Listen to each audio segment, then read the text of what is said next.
Tom Clark's 6M podcast is a Boink Studios production. And now, on with the show.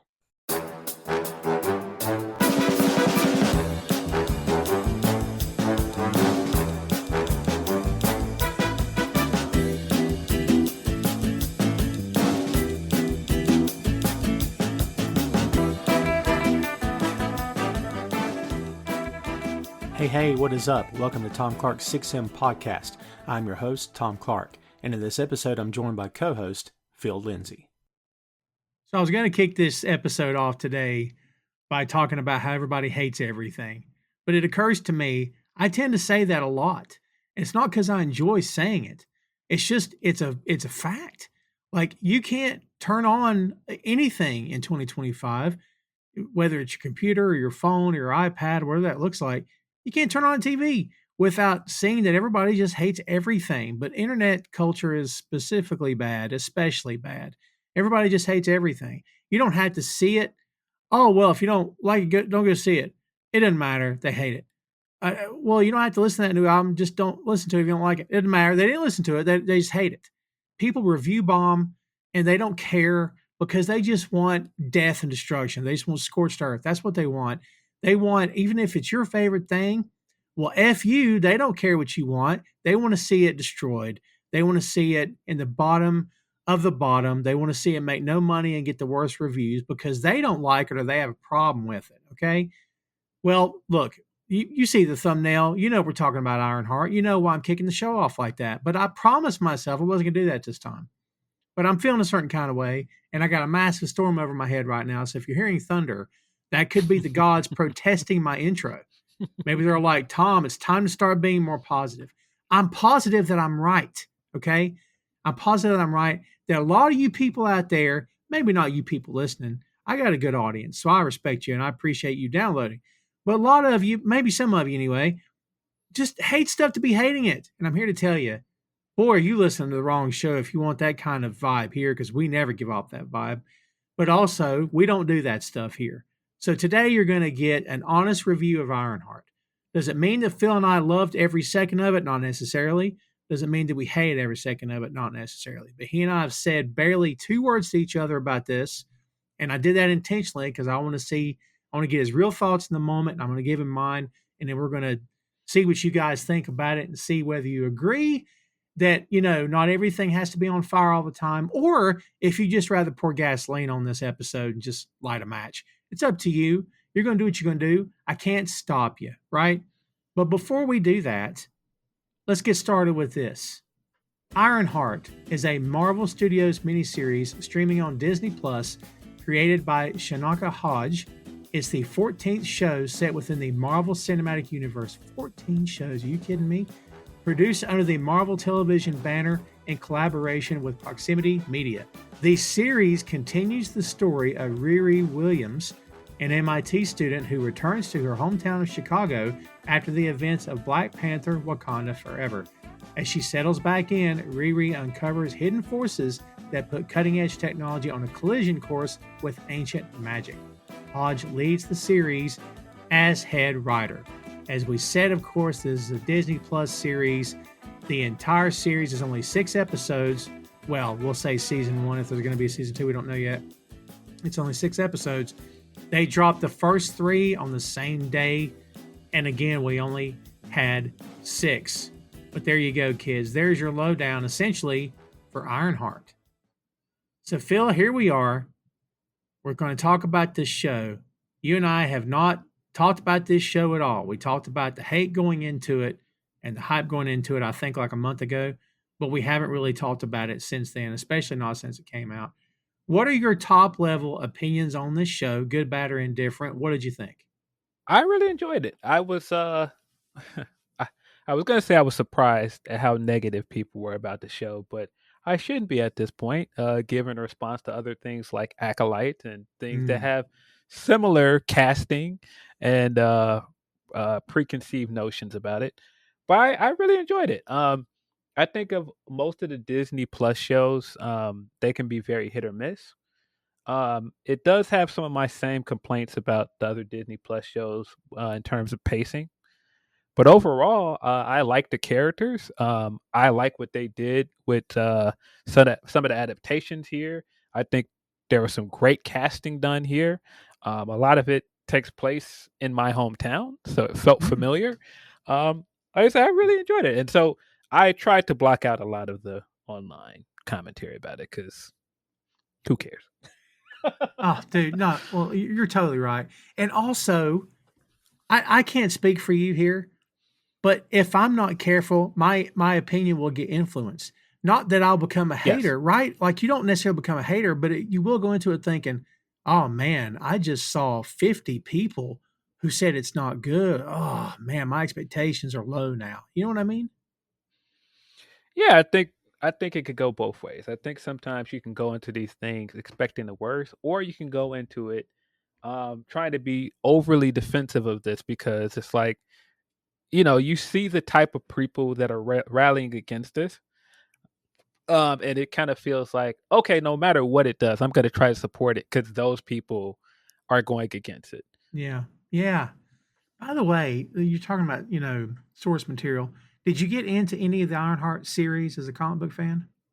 I read the initial books that she was introduced in, but I can't say that I read her entire series now. I never got into it, and there's no real reason. It's just that it fell at a weird time where I'm still going to comic convention every year, but I wasn't like, hey, I'm going to go on a run and just start buying stuff up to read. It's just one of those books I just never got around to reading. Plus, to be fair, I don't know if it's marketed toward me, like you know what I mean, like a middle aged white guy. I don't know if I'm the audience for it. Not that I would judge it on that or anything, but maybe it wouldn't land with me like it would land with somebody else. Maybe I'm wrong though, man.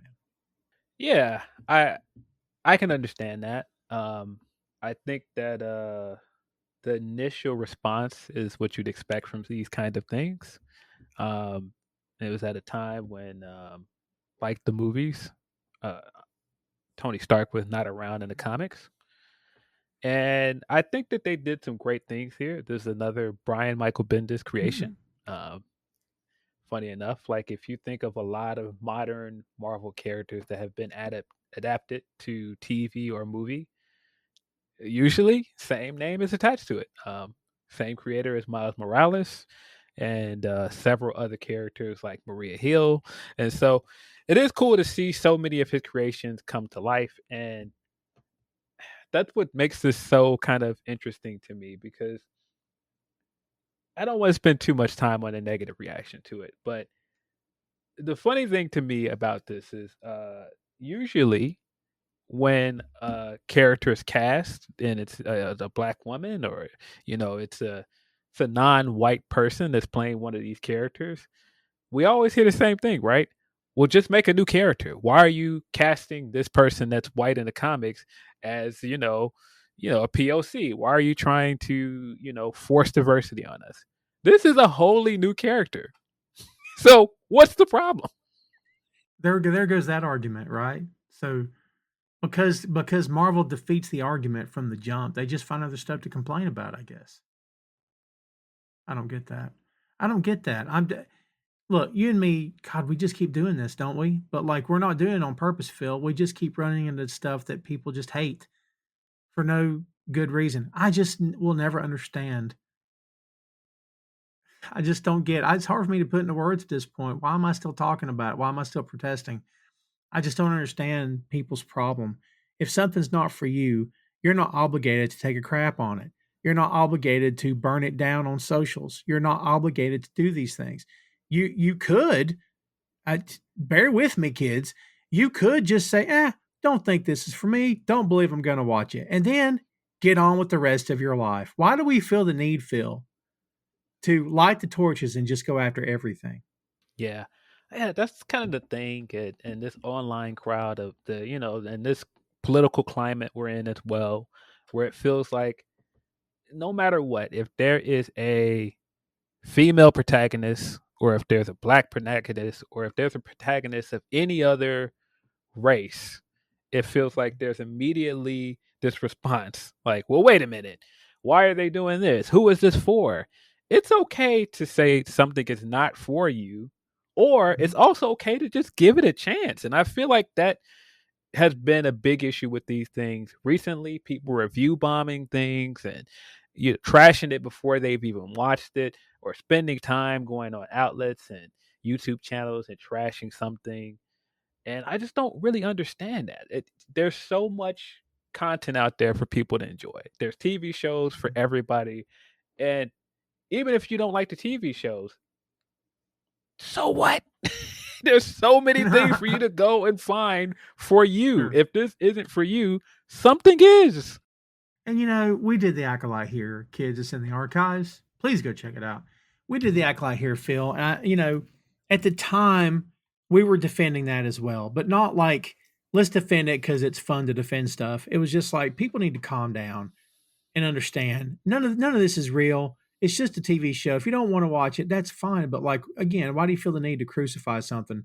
But like I think the biggest difference between that and this is that even in the face of and again, this is not me defending critics, Phil, but even in the face of critics who didn't have an agenda of scorched earth, who didn't give that show a good review and said, look, this doesn't work, like the show's creators doubled down and gave the middle finger to everybody. And at the time you and I did that episode, I'm like, I don't know if that's the right approach. Like, should you listen to people who are racist? Of course not. But should you listen to people who are they're not attacking you, they're just giving you an honest critique, and a lot of people are giving you the same honest critique. But dude, whatever happened here with Ironheart didn't work because it has an 82% on Rotten Tomatoes. So the review bombing didn't work with this property, man. Is that a good sign, you think, or is that just like an aberration here? I hope that this isn't a trend moving forward. Hmm. Because this idea that people think I have to be against anything that's diverse, it's tiring. And it's mostly on the internet. I don't think it's people outside of the internet that behave this way, but it's such a vocal crowd on the internet. I do think it's a good sign that this is becoming more normalized. These kind of shows creating things from different characters in the Marvel universe, other than like the main books and the main characters. So I hope that this is a good sign moving forward, but I hope that the reception to it isn't a sign for what's to come, because boy, I don't want to hear this every time one of these shows comes out. You know what? I think we will. I hate to say that, but if this had been a white kid in the lead role and a male, you still would have had that crowd that comes out and says you can't replace Downey, they shouldn't do this, blah blah blah. But it wouldn't have been to the extent that it was. I mean, you think? I mean, can we agree on that? Like, there's no way it would have been to this extent. No, I think if we had gotten something like the kid from Iron Man 3 in Mm. this, and it turned into something, maybe it wouldn't have gotten the same reception, which is a shame. And it's even sillier to me because this is a comic book property. It's not like It this is is. like a character created just for this show. No, this was Sure. already a comic book character before this. Yeah. Jesus Christ, man. I don't understand. I don't get it. Again, I don't get it. I just don't, I don't know. I've spent too many episodes. You know what? There's a trend here, Phil. We've spent a lot of episodes having the same discussion, and I'm trying to stop doing that. It's just hard, man. It's hard to not at least acknowledge how effing stupid some of these people are out here. Yeah, how close-minded people are. And it's unfortunate, Yes. because this is comic books. This is supposed to be escapism. A lot of us got Mm. into this to get away from a lot of the stuff that's Yes. on TV and the political climate that's going on. And so it's kind of weird that we're now in this space where people are now, wanting to, put their fingers in their ears and go la la la to anything that doesn't match their personal beliefs. I just don't really get that. And there's no real political themes to this show. It's just Nothing. a There's it's nothing. just a black female protagonist. But that's enough, isn't it? That's enough to make people lose their minds. My version of the world is probably, I don't know if we'll ever have it because, like in my vision of the world, it's people are just get over themselves, but I don't think that's ever going to happen. Yeah. Yeah, but there's a lot of great people connected to this character. So I was glad to see that they had plans to adapt her way back when they first announced her for Wakanda Forever. Like I said, Brian Michael Bendis is the creator. I believe Eve Ewing wrote her book at one point. Eve Ewing is a writer from here in Chicago. She's written other comics and she's done a lot of like scholastic writing and stuff outside of comic books before she got into comic writing. Oh, cool. Very cool. Yeah, the cast, there's a solid crew behind the scenes. Coogler, as we know, he's attached to this project, and Ryan Coogler can do no wrong, in my opinion. So, you know, that's good. We've got a solid cast. The story, in my opinion, has moments of I don't know what this happened for. Um, I'm not going to sit here and defend things, Phil, and then tear it apart. I have no reason to tear the show apart. But again, we're going to be honest with our critiques here, whether it's good or bad. And, I like the cast. I have a question about one in particular, which we'll get to because I'm not sure why that person's here. And I know when I tell you, you might go, what? But it didn't work for me, but we'll see. And then like the story, I got to tell you, man, by the end of this, I was not feeling good about the main protagonist. I felt like I can't call her a villain, but buddy, I don't know if I can call her a hero. I kind of feel like, yeah, that decision in episode 3 to let him die, like I'm sure we could debate that and everybody can debate that. Well, Tom, he was going to kill her. Yeah, but what I saw, Phil, you tell me if I'm crazy. What I saw was he knows my secret. And so by getting out of here and letting him die, my secret stays hidden. Brother, that's not a heroic move. That's a villain move.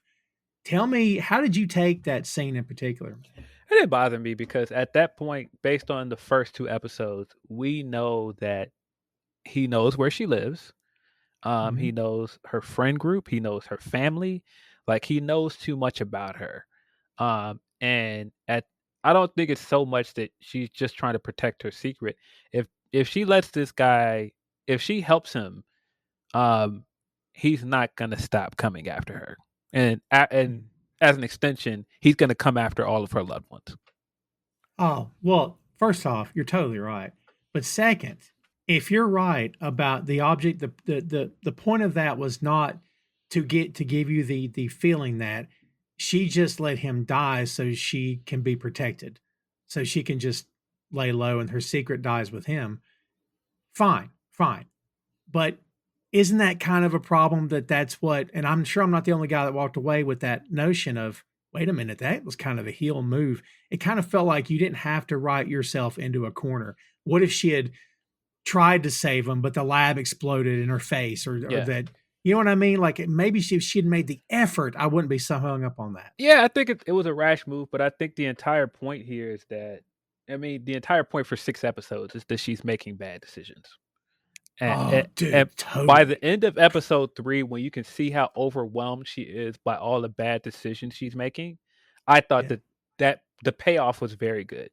And also just the attachment to the character that she's technically taken on a mantle for, very flawed, very problematic guy that also made some bad decisions. And so Very true. I love the connection between the two characters, that she is very intelligent, but also she makes very rash decisions. I also like that, like Tony Stark, she suffers from PTSD. Um, Mm, and she has, the same kind of father issues, parent issues that Tony Stark has. yeah. Well said. Can't argue with any of that. And by the way, the she we keep talking about is Dominique Thorne as Riri Williams. She's fantastic. Yeah.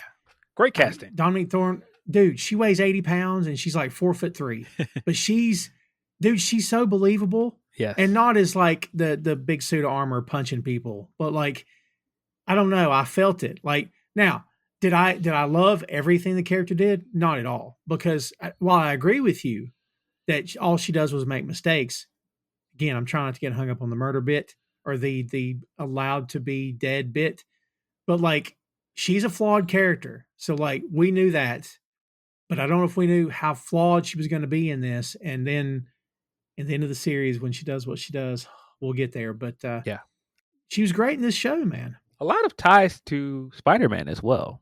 I thought Yes, I that was just gonna say that. Yeah. I thought that immediately because I've seen people online saying that she is selfish and she talks about money a lot, but I don't think that that's what we're supposed to take away from this. I think that she's a character that relies very heavily on this suit of armor, and this is a multi-million-dollar piece of weaponry, and Yeah. so it's not like this is something she can just maintain without the resources and the money to do so. And that was Mhm. always something that also affected Spider-Man. And so I like this idea that um they very quickly illustrated the differences between her and Tony while also highlighting the similarities between them. Mhm. I was very much getting young Peter Parker vibes Yeah. off her for sure. You know what I mean? Yeah. Like making mistakes. Her life's not great. You know. And she Uh, won't ask for help. And I think that yeah. Yeah. that's definitely a Peter thing. And having a doting mother figure in her life that keeps trying to help her, and she's just like, no, no, nope, I got it, I can handle it. And you know, oh, again, I pulled us into the way. It's my fault, Phil, because you didn't want to go here, and like I pulled us into it. But like because this just hit me too. There's a great video of Downey and Dominic on YouTube. It's Hmm. not very long where they're having a one on one, and but she is fangirling like crazy, which I totally respect. And he's so cordial and so awesome and so great. And he told her that he watched the first 3 episodes and he loved it. And he broke it down for her with no notes in front of her, so in front of him, so you could tell he actually watched it. Boink Studios is the home of Tom Clark's main event, Tom Clark's 6M podcast, and Two Nations Under Ted, a Ted Lasso podcast. Visit the site today for links to every podcast platform, social media, special announcements, and a lot more. Check out the site and bookmark today, boinkstudios.com. So like all you wacky people out there, your guy loves it. I don't understand. I don't know. And like Phil, if anybody deserves to have an opinion, it's the guy that all this started with, Phil. Like Hmm. without RDJ, there's no MCU at all. Yeah. Like, so if he had a problem, and does that mean, well, Tom, he wouldn't come out and say, fine, maybe he wouldn't, but maybe he wouldn't do that one-on-one interview either. No. Like, wouldn't he maybe kind of distance himself a little bit and say, hey, they're going to do what they're going to do. It's not really my thing. No, man. He came out and fully embraced her. Do you know what I mean? Yeah. I'm sure some people will go, well, of course he is, because he's back in the fold. He's going to be Doctor Doom. So and so, of course he has vested interest in people um accepting the show. And yeah, I think that's a very cynical way to look at it. I think it's a great moment to have him endorse her publicly. Yeah. Um, and like I said, I do love some of the similarities to Tony. I think that that's what makes this show work at times. And I also like the connection to another Tony protege and Peter Parker, and she makes very similar mistakes. She is very arrogant. She's very rash at times. She's very headstrong, and then also, like Peter Parker, she's very driven by guilt. Very driven by guilt. Yeah. And yeah, wow, for sure. Yeah. You know, in a different world, had the timing been different, I could have pictured her on screen with Tony Stark. That would have been something to see play out. Yeah, um, but yeah, I like seeing her make mistakes and try to develop from them. I love her journey and just watching her deal with grief and everything that comes along with his 6 episodes, and she plays it very well. She's very believable in his character. She does all of the moments where she's given to act more very well.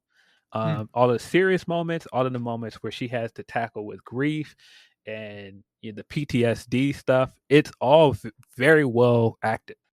I totally agree. Yeah. Dude, I find no fault really in any performance here. There's no fault to be had. I do think that the story at times there's things that happen I question, like I don't understand why this decision was made. I don't know why this was done. But that's more of a I don't know, like a writer's perspective maybe. I don't know what to call it, but the cast I have no qualms with. I want to jump to this guy because I told you might be surprised um, at my thoughts on him. But Alden Ehrenreich, I love this guy. Don't get me wrong. I didn't like the way the character was written. The bit at the end where he lets her go, but then he tells her it's not over. The weird bionics that makes him look like something out of a 90s movie. Like, I be straight with you. I love him. I don't know if he was the right guy for this. And I'm not saying he shouldn't be in the MCU, Phil. I think he definitely should. But it kind of felt like I don't know if he's the right guy for this. Am I crazy here? Well, I mean, what's your take on him? So I was curious where they were going with the Joe. That's how he's initially introduced, right? Yeah. I was curious where they were going with the Joe character. As somebody that was a big fan of Matt Fraction's Iron Man, I was absolutely stoked when it was revealed that he was Ezekiel. And when it was revealed, I was like, he kind of looks like Ezekiel.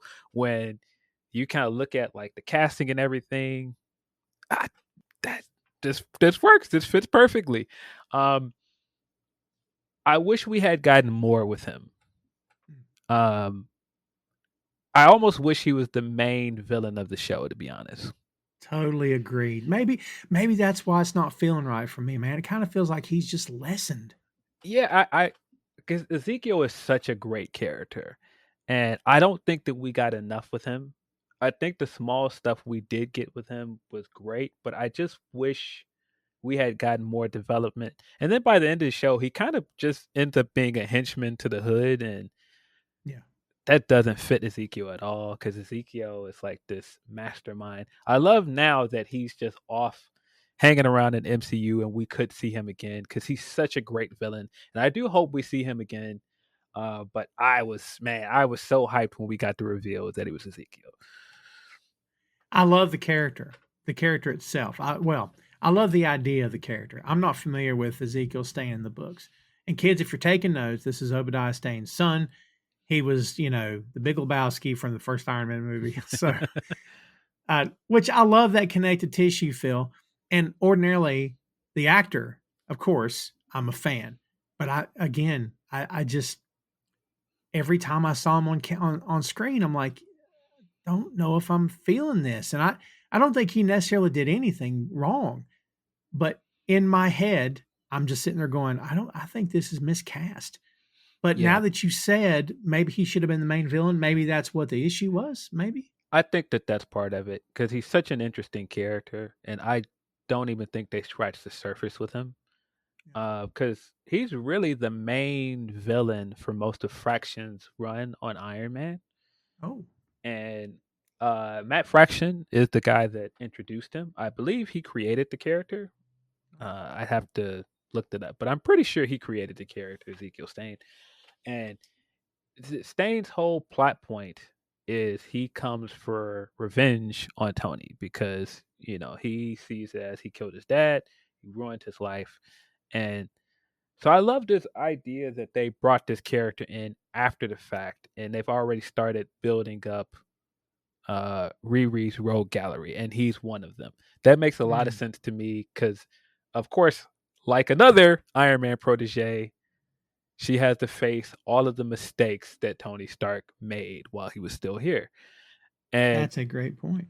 uh,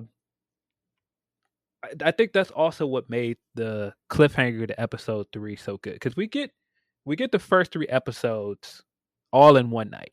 So I watched the first 2 episodes when they dropped, and then I watched the third episode the next day, and I was so excited at the end of episode 3 because all of her mistakes at that point had come crashing down, and you really get this feeling that Stain was just a guy that was trying to get away from all of the stuff that his dad did, and he was just trying to live a normal life, and she Yeah. ruined that for him. She took his chance away from him.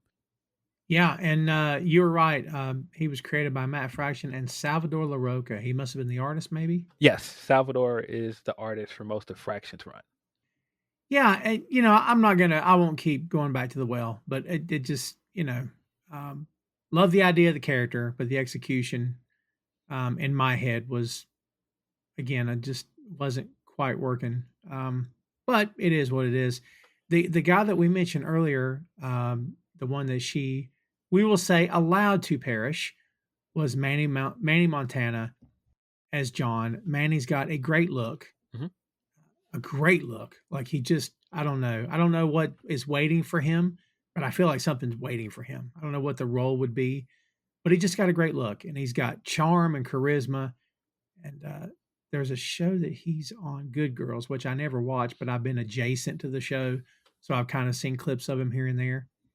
But I think he's a talented guy, and I thought he fit in really well here. I thought he was as much of a dude bro as he had to be until you'd find out, wow, this is a really bad dude. Like there's nothing redeeming about him, with the exception of he and Parker are boys, and like Parker ends up being the big bad here, and that's fine. I think that the character's pretty awesome, and of course, it comes from the comics. He is the Hood. This is Anthony Ramos.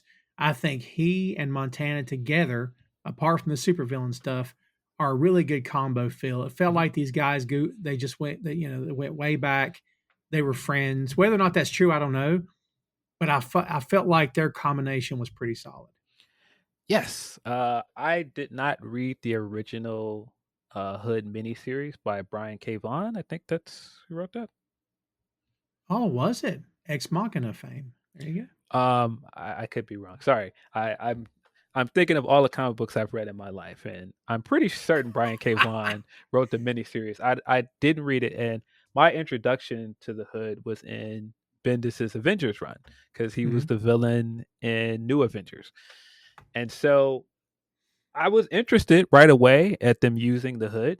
I was interested to see how he would translate from the comics, and turns out they did a pretty good job. Um, they make some they make some odd choices with him, but none of it really bothered me. I think the fact that John is here as his cousin, because John is his cousin and best friend in the comics as well, I think their dynamic worked very well here. I did not expect John to die. Spoiler alert.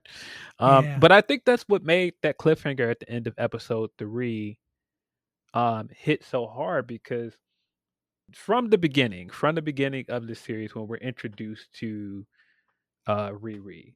She's just kind of in this mode where I'm just doing what I have to do to survive. I'm just doing what I need to do to get by.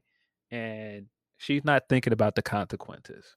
And you're taking her from a situation in college where she doesn't have to really face any consequences in college. Like, yeah, when you're in college, yeah, you can fail a test or you can do this wrong or you can miss a payment or something. You'll be taken care of.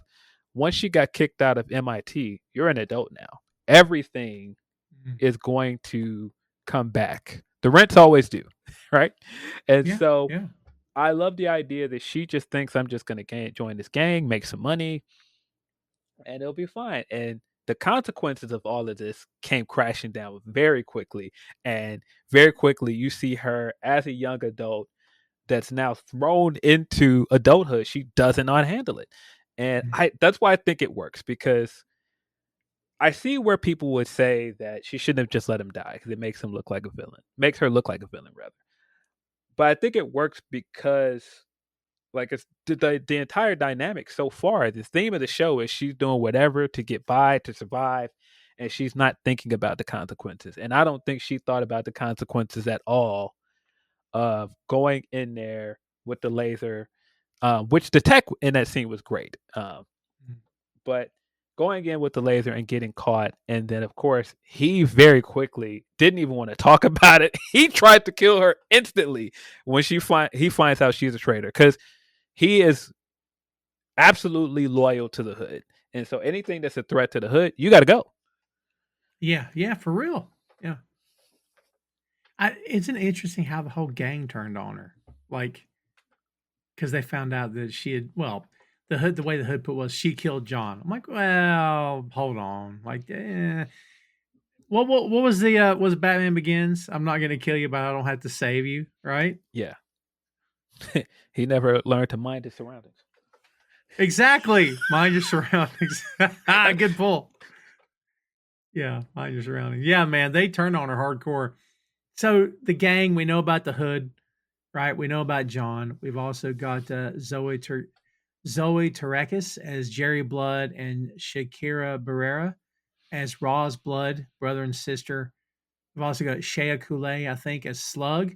By the way, did you know this character was from Madripoor? Did they mention that in the show? They did. Man, where did I miss that at? Was it first episode? When they did all the introductions of all of the members of the crew, and Uh-huh. she said that she was wanted in Madripoor. Oh, dude, I totally fell asleep on that somehow. Crazy. I love that, man. That's pretty cool. That's pretty cool. Yeah, very local, a local actress as well. I believe she's Mhm. done like activist stuff here Nice. in Chicago. So I love that she was included. Yeah, you're right. Local for sure. We also have Sonia Dennis as Clown. I actually really like that character a lot. Um, Yeah, I I, loved Parker's crew. yeah, they had a good crew. Yeah. I think all of the characters, really all the supporting characters that they introduced in the show were fantastic. Yeah, I agree. Nice crew. I thought everything went well together. Even Eric Andre Yeah, as Rampage, who wasn't with us for very long, Phil, yeah. unfortunately. Yeah, we eventually get the reveal that he was killed after he was kicked off of the crew, which again tells her right away there's consequences to everything you're doing. You think you're just, Yeah. I'm just making some money. What's the problem? And her AI, which I'm sure we'll get into her AI, is telling her the whole time like, you don't know this guy. You don't know anything. You're just going along with the flow. Yeah. Yeah. Let's talk about the AI. This is Lyric Ross. Best name ever, by the way. Lyric Ross. Great name. As Natalie Washington. Or, if you want to get technical about it, Neuro Autonomous Technical Assistant and Laboratory Intelligence Entity. Yes. So, I'm going to say this out loud, and it's going to sound like I'm crapping on it, but I'm not trying to. So, Riri put these electrodes on her head and fell asleep. And when she woke up, she had unknowingly, they kept saying her brain did it, I guess, had created. Well, look, this comic book science, Phil, it's fine. I didn't get too hung up on it, but I'm like, really? She just woke up, and there's her dead best friend. But like the amount of attitude that this AI had, as if it were a real person, I kind of kept waiting, Phil, for there to be a moment for Natalie to say, or for someone to say, "You're not real. You understand, don't you?" But like, it's almost like, again, I guess because Riri's brain did this business overnight, that the memories were imprinted so heavily on this AI that she actually thought she was real. Mm-hmm. I mean, at least that's what I took from it. Yes. I'll get back to that because I have a theory on that. Good, okay. But I think Natalie's such a great character. Yeah. They had a tough decision to make because in the original comics, Tony is her AI because Tony's dead. Oh. And so because they couldn't use Robert Downey Jr. as her AI without having to pay Robert Downey Jr., of course, to do this television show, Not cheap. they had to make a decision what to do with the AI. And I think the story that they told here with Riri grieving and having survivor's remorse, I think that that's incredible. Her whole motive to build the armor is because she felt powerless, which is essentially why Tony built the armor as well. But she decided to build the armor because she felt powerless because her best friend and her stepfather were murdered. Mm-hmm. Natalie's a great character. I think that the AI is one of the best characters in the show. I think she like everything about her. She's funny. I think that she has some of the best emotional beats with Riri. My theory though is that Riri got manipulated.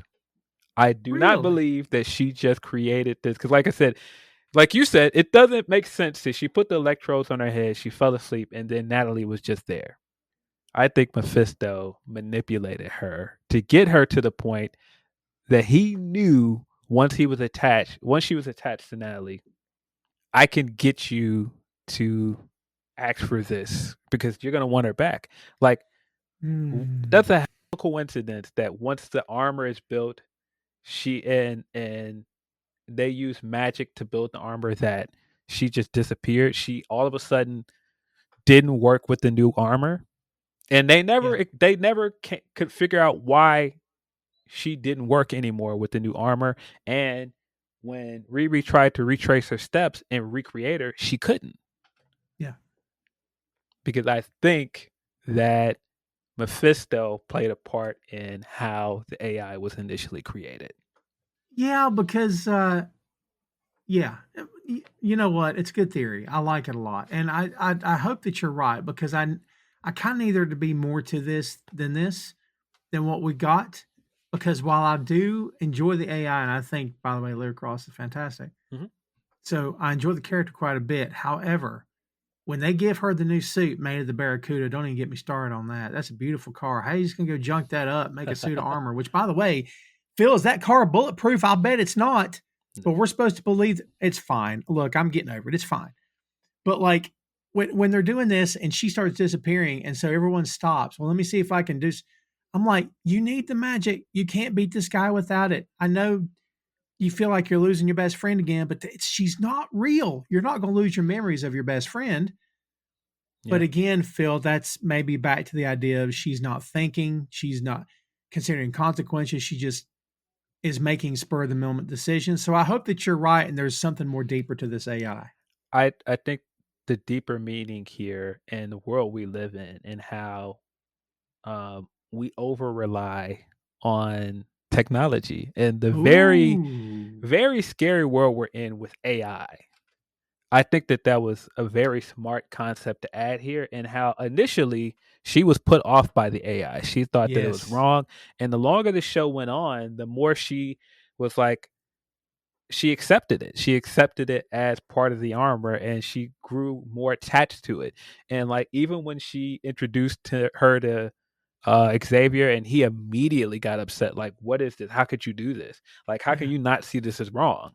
But again, I think that's because the entire concept of Natalie was Mephisto tempting her for the entire series.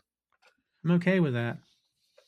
I'm definitely okay with that. By the way, Xavier is Matthew Elam. We didn't get enough of him here, and we got a good amount. But by the way, Phil, is he anybody in the book? Like, does he become somebody later, or is he just background character? I'm not sure. I'm not familiar with the character, but I did really enjoy him here as a Yeah. grounded character, as the friend slash love interest. I thought he was great. He felt like a lot of people I know from Chicago. I think it's episode 2 where she goes to meet him, and I popped very hard because they played a song from Lupe Fiasco's first album that is a deep cut. I was like, wait, that's not like one of his more well known songs. And then he invites her to go see Saba, and big fan of Saba's music. His current album is my favorite album of 2025. And so I was like, oh, they're referencing Saba. Saba's a local artist. And then Saba made a cameo. Very, very cool. Yeah. Very cool. I'm not really familiar with that guy at all. You said he's local? Yeah, Chicago rapper Saba. Nice. Um, he's from that same kind of friend group and around the same age as Chance the Rapper. Chance the Rapper, of course, also Chicago rapper. Mhm. For sure. Yeah. Yeah. I like that they did some world building, that they made this thing feel alive around her, that these people have known each other for a long time, Mhm. that they kind of grew up together. I think all that makes sense. Um, I think it added to the show. We haven't mentioned Angie White as Ronnie Williams, as Riri's mother. Uh, she's a very accepting mother to be putting up with a suit of armor in her living room. And, it's, I thought she was really, really good here, honestly. But Yeah, I thought she was great as well. there's definitely a distance between the two of them. And you kind of feel it from the first episode. Yeah, it felt like the same relationship between Peter and May sometimes in the comics, where he always Mhm. kept May at a distance to Yeah. Yeah. for her own good. And the whole time she's kind of telling her like it's okay to say you're not okay. It's okay to ask for help. Yeah. Yeah. Which she sucks at doing. to your point. Yeah. Yeah. Very intelligent people, very independent people usually are very bad at asking for help. Very true. And she's experienced a lot of trauma early on. And so I get it. I get the decisions she's making and why she's making them. Mhm. But again, I do think she was being influenced throughout the show. The longer I think about it, after we get the cliffhanger of episode 6, I was like, oh yeah, that now makes a lot of sense. Yeah, I mean, man, what a cliffhanger! Because I'm saving the big bad or the big bad behind the scenes. Tom Clark's 6M podcast is sponsored in part by Radius Law Group. Every day, Radius helps individuals, families, small businesses, and nonprofit organizations throughout North Carolina, Florida, and Pennsylvania resolve their legal issues by providing effective legal counsel in the areas of estate planning, as well as elder law and Medicaid.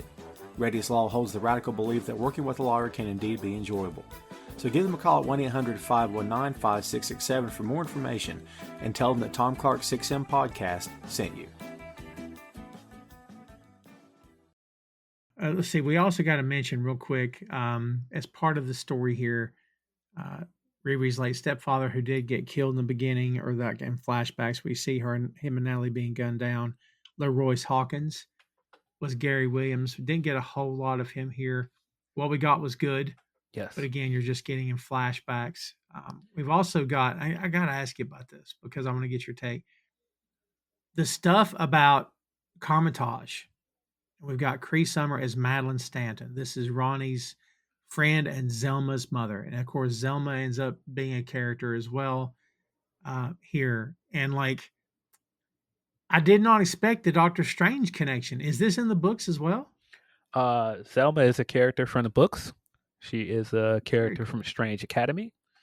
Oh, no. You know what? I did know that bit. That's right. So I love the way she was introduced. I hope we see more of her.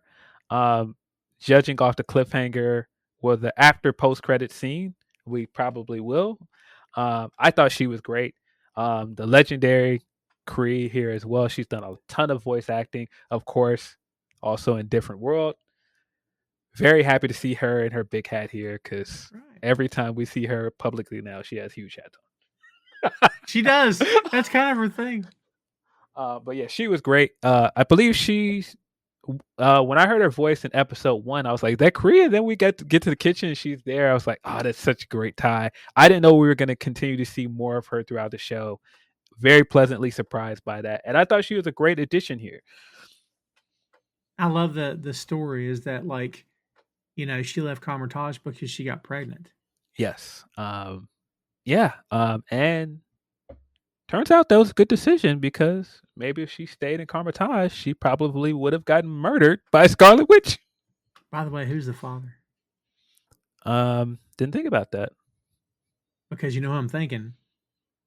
Maybe it's an easy thing to do, but if Baron Mordo was the father, that'd be a whole other storyline right there, buddy. Oh, that could be cool. Or could be a way to introduce Dr. Voodoo. Ooh, oh, I'd be here for that too. Yeah. There's a few ways they could go with that. But yeah, I love the stuff that they did with mysticism here. I'm glad that they didn't just introduce the Hood here and they didn't introduce any other mystic characters around here. So I was very happy that they did more with that. I thought that both of those characters were great. It kind of feels like they beat the Hood kind of too easily, but this is she just took the thing off of him. This is my issue when they with the Disney Plus shows and why I think Daredevil has gotten the best use of the Disney Plus show so far. Well, really, Daredevil, Loki, and WandaVision because they were allowed to get past this 6-episode format. Because you don't really get a chance to let some of these plot developments breathe. You don't get a chance to explore them in enough time in 6 episodes. I think this show should have been 13 episodes. Yeah, 13. I'm just remembering back to the Netflix shows, which were great. Don't get me wrong, but there were moments where I'm like, man, we still got 5 to go. Like, Yeah. and I'm not necessarily saying that was a bad thing, but like this show needed more than 6. Yeah. I don't Maybe know if 10 eight's the episodes. right number. So, yeah, something like that. Yeah. Yeah, something like that. Jeez, because it 6 to me kind of felt like, was that all the story you had? Or are you intentionally making it 6 so you can do a season 2? I don't know. Yeah. Maybe. I don't know. I have to assume, which we'll get more into this with Mephisto. Every young character they've introduced, there are ties to Young Avengers, and there's some very obvious ties to Young Avengers with Mephisto and Riri. And so I'm wondering, maybe this was just introduced to get us to one of the plot points in Young Avengers. Maybe so, because I mean, we're building to Young Avengers, right? For For sure. sure. I mean, and I'm okay with that because this Hemsworth is going to stay ripped probably for a good long time. But to stay ripped, you have to maybe not get older.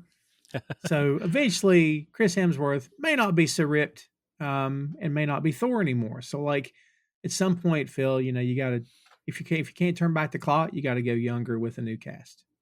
Yeah. It's just part of it. By the way, I don't think we mentioned that Reagan Aaliyah is Zelma Stanton. I love that she looks like, and this is going to sound like an insult, but it's not meant to be. She looks like the biggest computer nerd you've ever seen. You know what I mean? Like, and I think that's perfect. I think she should look like that. I think she should look like she can't get her nose out of a book, that she's insanely smart. I think that's really cool choice. And I think she was, Yeah. she's pretty good here. I like her. Does she become someone in the book in terms of like, I want to say like I'm so and so and I'm this, or is she just a regular? You know what I mean? I didn't read Strange Academy, but I do know she's from Strange Academy, and I mean, she looks exactly like she does in Strange Academy. Oh, The that's hat pretty and the cool. glasses and everything. You know, it seems like Benedict Cumberbatch, much like a lot of the core Marvel actors, are still really cool with the studio and up for doing things, and are still signed on to do things. I'd love to see him pop back up somewhere, and I mean, hopefully we'll get that one of these days. That'd be cool to see. Yeah. By the way, I think the only other cast member I had to mention, and this is something to talk about, is the dynamic between Parker and his father. Because, buddy, it's not good. Paul Calderon as Arthur Robbins, dude. The dynamic between him and Parker is terrible because this guy is a massive piece of crap for sure. I mean, but basically in the end, he just took his companies from him, which is, I guess it's fine. Here, just sign this. Did you think that was going to go a lot darker than what it did? I thought he was going to kill him for a second. Me too. But I do like the dynamic. Oh, even though I don't like that Ezekiel becomes basically his puppet and his henchman for him, I do like that Ezekiel is watching him do all of these things. And Ezekiel has, decided, I don't want anything to do with my father. I don't want anything to do with any of that. I just want to live a normal life. And he's watching Parker take all of these things back that belongs to him. And I think that's going to be a part of Ezekiel's origin. I think watching Parker do these things, he's going to look around like, well, why was I hiding in the suburbs? Why was I hiding in Evanston? All of this belongs to me. My dad's not here. Tony's gone now. There's a big void for him to fill. And I love this idea that he's watching all these other people claim their legacy, and he's looking around now that he's fully on. He's got weaponry in him now. That's basically setting him up to go and fill this void and take his legacy, take his dad's spot.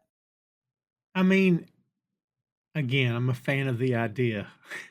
I just, I thought the reveal of the Bionics was, in my opinion, it didn't look great. And, but that can be fixed. They can give him a suit of armor and it's fine. Like, or Yeah, he can build his Ezekiel has or armor whatever. in the comics. Yeah, I'm pretty sure. But like, I as Joe, I thought he was great. When he makes the switch, like when she goes to see him in prison, I'm totally on his side.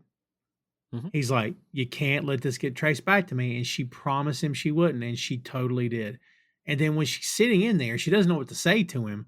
I'll fix this. He's like, what is he? He says, listening to a stupid girl or a stupid kid. I'm like, you had that coming. Like, it's your fault he's in here. Like, Yes. did he do? Yeah, he shouldn't have stole tech, whatever. But like, were it not for you, he may not be locked up right now. So like, I kind of got that. So like, when he had the chance to kill her and he lets her go, I'm like, well, maybe. You know what I thought in my head? I thought, well, this means he's going to turn on Parker. But then, like, when she shows up, as I said earlier, she says, "Are we good?" And I'm thinking, "Nah, how are No. you good?" He's No. like, "We're not, you and me, we're not over." And I'm like, "Wait a minute, if you're not over, why'd you let her go earlier?" It's kind of a complex thing happening there. Or I'm making it too complex, Phil. Is that what I'm doing? I do think it's complex, but of course he wouldn't just get over it because she essentially ruined his life. Yes. I don't Yes. think he was ready to kill though, because he's not a killer. I think that's the whole Well, that's point. true. He's not a killer. And that's a big part of the Ezekiel character from the comics either. As well is that he's not like his dad. He's not a warmonger. He's not ironmonger. Because he doesn't come from that same way of life. He's he's everything his dad isn't in some ways.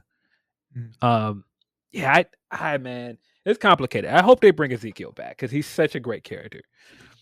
Yeah, well, there again, I'm gonna give it a chance. I will give it a chance.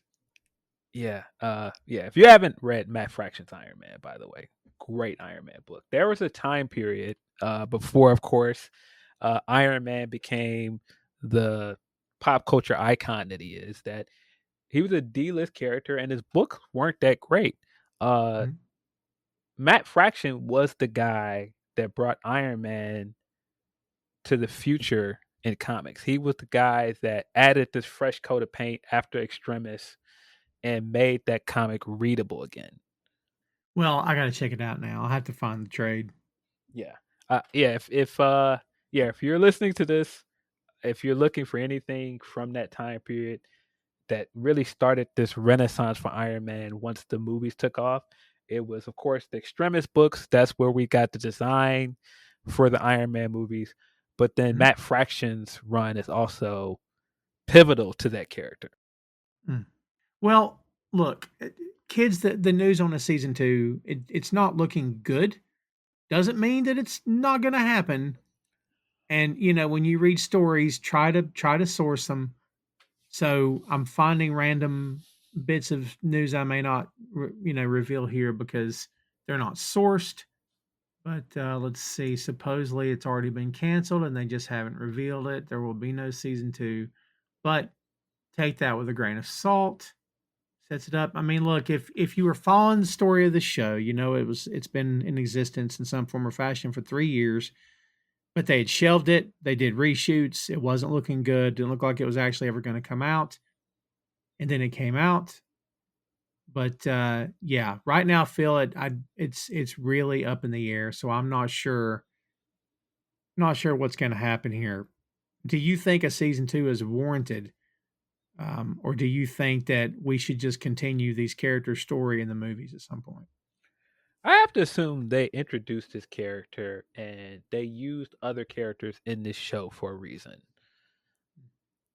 So I don't think we're done. I don't think we're done with this character. There might not be a season 2 in the same way. There's of course not going to be a season 2 of Agatha all along, but they set that character up to move forward and be a part of other TV shows Mm. or movies. I mean that part of it. I mean that does make sense. Let's see. Now, during a recent interview with Screen Crush, when asked about the studio's plans for the characters of Ironheart, Ohanian, who's one of the the show's producers, and that is trying to find the name here, but yeah, definitely a producer on the show. Says, I can't confirm anything about actual plans, but I will say what's incredible and unique about the MCU. like truly, truly unique, I guess, maybe except for Star Wars, which is now doing the series to movie jump. But those characters can get picked up anywhere. Could be a season two, could be a different show altogether, it could be a movie. Yeah. So now it's leaving you out in the ether. So yeah, looks like maybe the characters won't be done, but that the show perhaps could be. Yeah. I kind of feel like this miniseries was just a way to bridge the gap between Wakanda Forever and whatever comes next for Riri. That's Seva Hanian, one of the producers, their kids. So we got the correct source here. Yeah. Well, look, I was saving the big bad behind the scenes because basically, since the first Iron Man came out and the talk of a possible cinematic universe for Marvel, everybody and their brother's sister and the lady that cuts her hair has wanted to see Mephisto in the MCU. Well, all of you out there got what you wanted, okay? And it's the great Sacha Baron Cohen. Phil, he is on another level. And that's not to dismiss anybody in the cast whatsoever. But, buddy, when he takes the screen, good luck keeping up because he is great. Like, in the very brief time we got to see him, he just chewed it up. Yeah. Dude, he was awesome here, man. He was great. I don't think that you make that kind of casting choice just to do this one off. No chance. That's a big casting choice. And the fact that they kept it secret, there's no way they don't have more plans for Mephisto and what they're doing with this character. From the beginning of the Disney Plus shows, all the way back to WandaVision, people have been theorizing that Mephisto would show up. People thought that Mephisto was going to be the big bad of WandaVision, and then that didn't happen. There were theories that he was going to show up in other shows. And so it is kind of funny that he showed up here when people weren't expecting it. And I thought the reveal was great because the Hood character, the Hood, of course, is a magical object from another demon. It isn't Mephisto in the comics; it's another demon. But I love the way that they use the Hood here. How the Hood is influencing Parker, its effects on him. So even in the final fight, and you can see him becoming more and more demon-like. That's straight out of the comics. I thought that was handled very well. Um, but the fact that it was Mephisto himself that gave him the Hood, that was a great touch. When he gives him the Hood in the restaurant that he's now using as his base of operations, like you said, Sasha, man, commands the screen. Yeah. He doesn't do a whole bunch, but he's so good in those scenes where he's just sitting there eating the pizza and he's just like, hey, what can I do for you? Wait, come on, sit down. And Yes. and when the people behind him are talking too loud and he just silences them, like barely moves, and he's just like, did you do that? He's like, yeah, don't worry about it. As I was saying, what do you want? Yeah. Yes. So good. I was here for that. He is. I don't want to put this guy over like he's Cary Grant or something. Don't get me wrong. Like, I'm trying to keep perspective.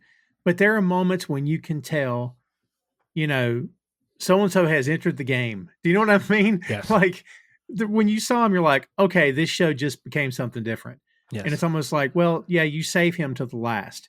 Yeah. Because if you had him anywhere else, then, and man, this is going to sound like I'm bagging on the show, Phil, and I'm not trying to, but if you have him throughout the show, then that show has to live up to what he's doing. And it's not going to be easy because he is so good. Yes. Like, incredibly good. But I think because of his involvement, the last few episodes are so much better. Yeah. The stakes are higher, of course, in the last 3 episodes, but his involvement changes everything. The second he steps on screen, changes everything. I thought it was great that they saved the reveal, that they saved the casting, so it was a legitimate surprise, and he feels every bit as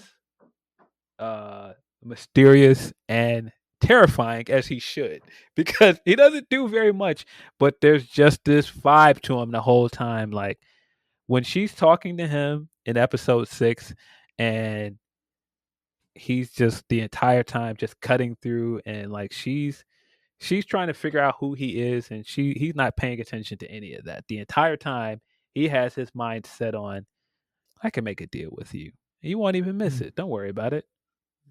Yeah. And they don't do any like dramatic music or anything when she shakes his hand, but it just feels so ominous. Like, no, what are you doing? And like I don't know if you saw that coming. No, I don't know. absolutely not. But you know what jumped in my head, and it's a weird thing to jump into my head, was Star Trek V: The Undiscovered Country. Remember that one? Did you see that one? Yeah, I remember the movie. When they thought they found heaven. Here's why it jumped into my head. Was they had that alien pretending to be God and was like brainwashing people and physically getting their minds and stuff. And it wants to do the same for Kirk. And Kirk says, no. He says, I need my pain. My pain is what makes me who I am. So when he's offering this, I was waiting on her to go, no. Yeah. I miss my friend. I'll love her forever, but I need my pain. I need to, but then she didn't do it, brother. Like she shook his hand. I'm like, what are you doing? This is a terrible idea. Yeah, because like I said, my theory is that he tricked her. I think that he dangled her along with that AI for 6 episodes and then took it away so that she would be so desperate to get it back that she thought when she was making this deal, because we get the reveal when Natalie's back that she's actually back. She's back to life. She thinks the AI is back. She doesn't know she brought her friend back to life, and she didn't know that that's what the deal was. Yeah. Yeah, she thought the AI was the deal. But that's why I think all along he was setting her up for that. I think every step of the way, getting involved with Parker, everything was leading to this moment. And I love that a big part of Parker's character is his ambition. It is the same thing for Riri throughout the show.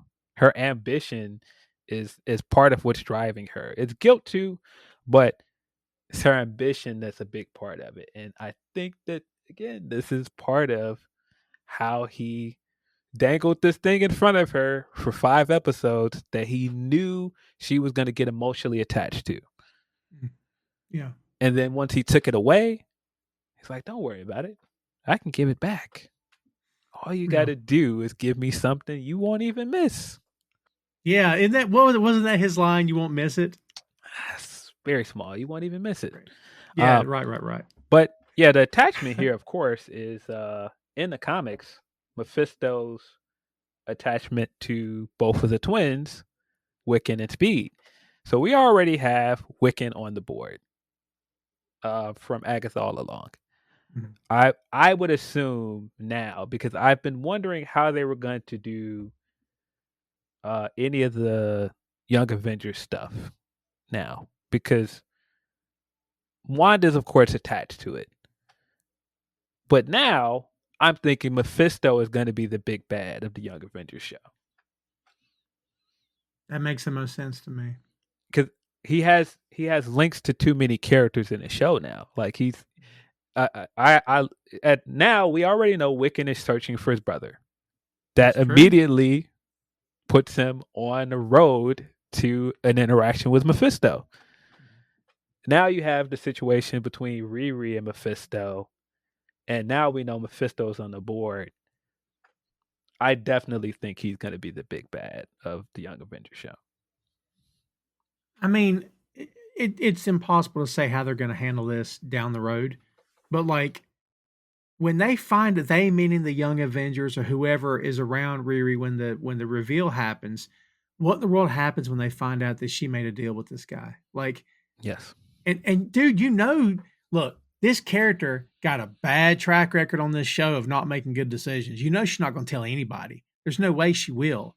Yes. But so when they find out, man, it's going to be like, why didn't, like, you're the enemy now. Like, why, we trusted you. You know what I mean? That's going to be huge. You know why that's such a great way to handle this, and that's going to end up being such a great twist? If you read the original Young Avengers books, the character that brought the team together was Iron Lad. The reveal is that Iron Lad is a younger version of Kang from the future, That's right. and he has a tie to the main bad guy of the first arc. Without having to do the Kang stuff, without having to use Iron Lad again, this is a great way to do that same reveal that the Iron character in the team is attached to the main bad guy. Yeah, that makes a lot of sense. That's going to be big. That's going to be one of those "you lied to me" moments, Yeah. Because I assume, Phil, that by bringing her back, the actual person, that what goes along with that is the family never knows that she was killed, right? Like reality would have been altered at that point. I'm assuming she's going to have to make the decision to let her go. There's strings attached. She can't stay alive. Yeah.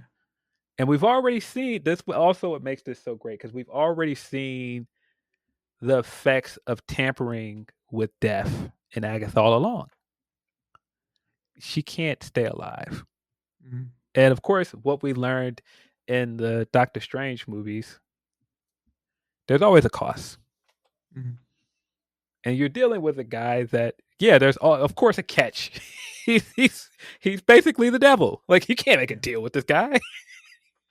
Yeah, it's not a good idea. So what were you doing? Yeah. Yeah, but man, the idea that Marvel has done their version of One More Day with Spider-Man in No Way Home, and the new movie is going to be called Brand New Day, and then you had a character make a deal with Mephisto like Peter Parker did.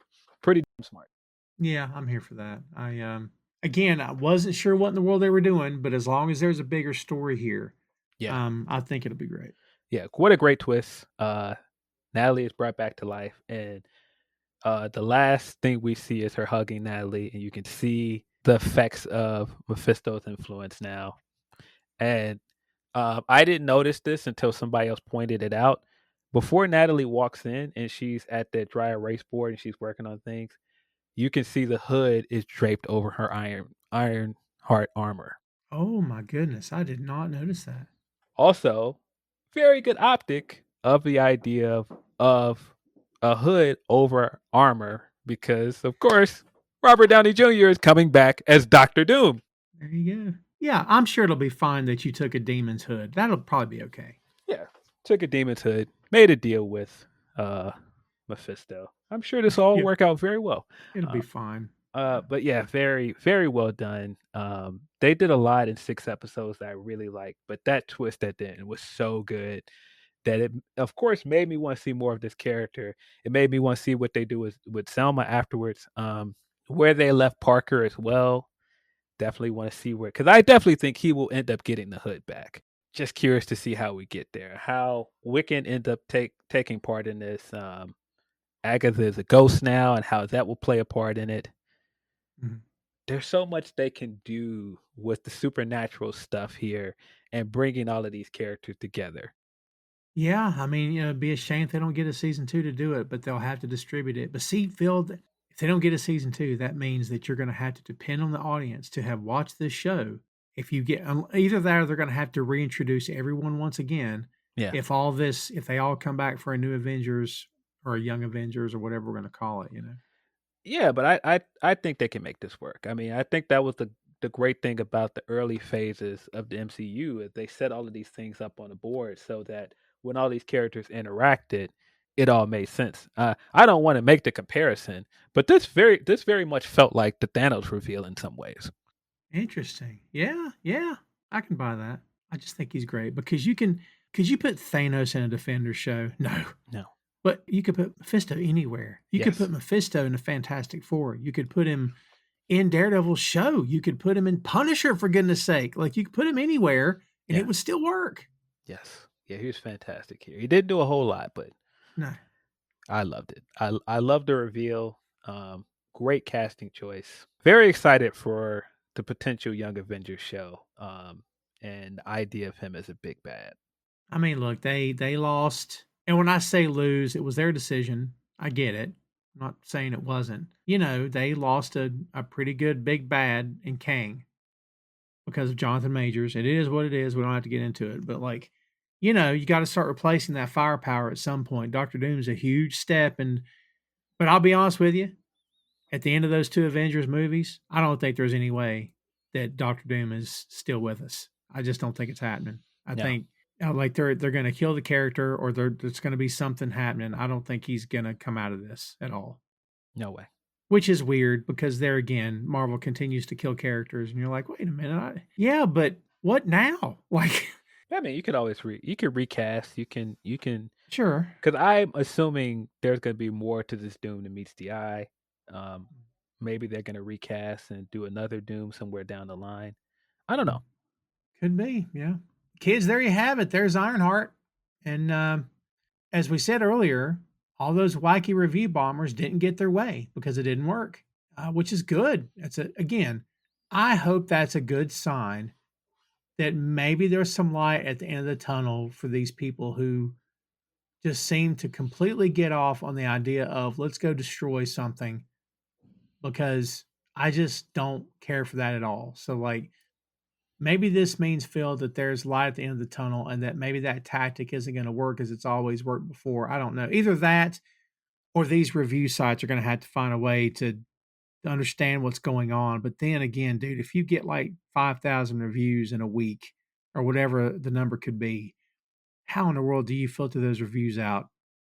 Like, I mean, I guess you can check for bots. Bots are one thing, but if it's real people angrily slamming away on their keyboards, I don't know, man. That might be a hard metric to alleviate by doing research. I don't know, but like maybe this means that the review bombing's not working as well as it used to. Yeah, no, I don't think it's working. I'm surprised that Rotten Tomato has not done something to stop people from doing that by now. I saw that they disabled a lot of the reviews early on, and that kind of changed the score from the aggregators. It seems like it's not working as well as it did initially, which it's just a shame that you know this is the thing that's happening. People are abusing the system, but Yeah, it's ridiculous. that's where we are. I Yeah, I don't understand why you can't just decide, "I this isn't for me. I'm not gonna watch it." exactly right. Yeah, I don't get that either. I'll never understand that part. Like, and kids, if you don't like this, it's okay. Yeah. I mean, look, you could disagree with everything me or you could disagree with me everything me or Tom are saying here, but it's fine. This is just our opinions. Everybody Yeah. is welcome to their own opinions. I am, of course, not sitting here and saying that because this is diverse and because you have some people online that are behaving poorly, that everybody has to like this show. Of course not. But I think that we're in an era where people don't know how to express what they actually dislike about things because there's so much disingenuous criticism of things sometimes.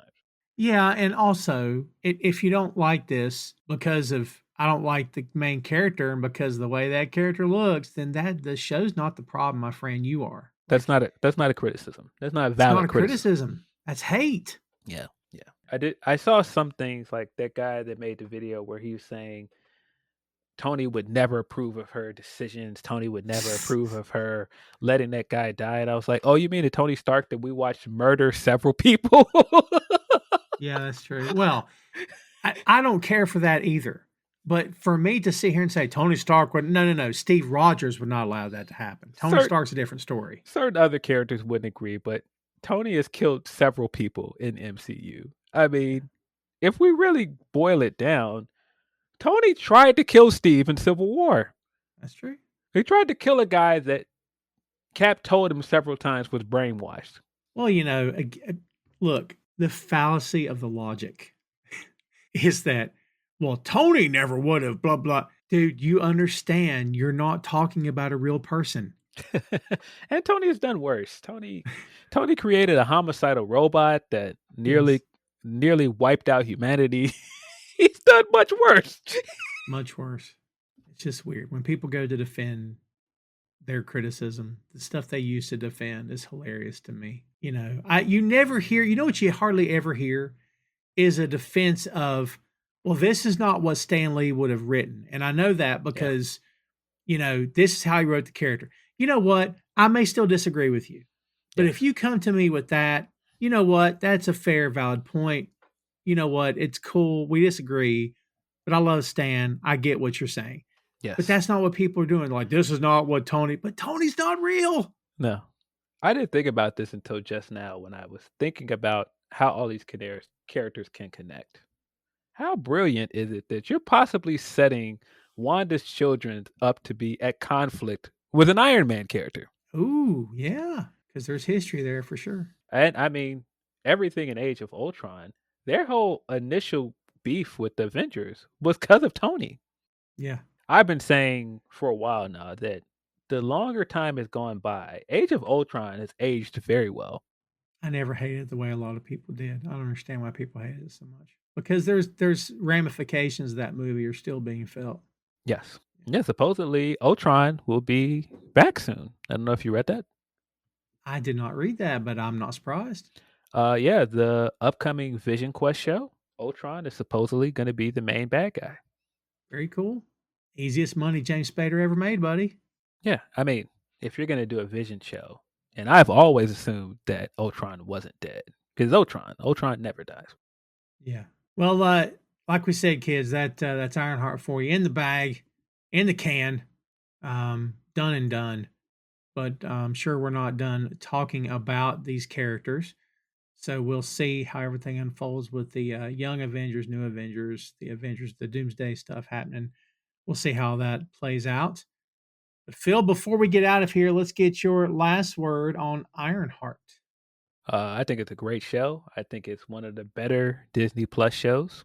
If you have not given it a chance, try to drown out the online noise, whether it's praise or negativity of it, and just make up your own mind about it. Just watch it for yourself and make up your own opinion. Make up your own opinion. Yeah, that's it. Just make your own call, because I don't want to be the guy that talks anybody into anything or talks anybody out of anything either. Yeah. Just Give it a chance. give it a chance. If you look, if you watch the first episode, say I'm out, well, it's fine. But like, I don't know. Just, yeah. Again, just stop believing everything you read, kids. That's a lot of the problems we have now. No sense in that. I never understand the idea of fans working against their own best interests. Like, it's great that we have an Ironheart show, even if you didn't like it, like, because that means that this thing's still churning out content, that we're still putting it in front of people, that even lesser known Marvel characters are getting a shot at the spotlight. Like, these are good things, but you can't get a lot of people on board with that because, again, they're biased, or they're much worse than biased. Kids, there you have it. Stay tuned for a lot more. There's a lot more to come. Thanks as always for listening and for subscribing and for following the show. Stay tuned for a lot more. For now, that is Ironheart. Hey, thanks for listening to the show. Check out our social media on Twitter, Facebook, and Instagram at 6M Podcast. We'll see you next time.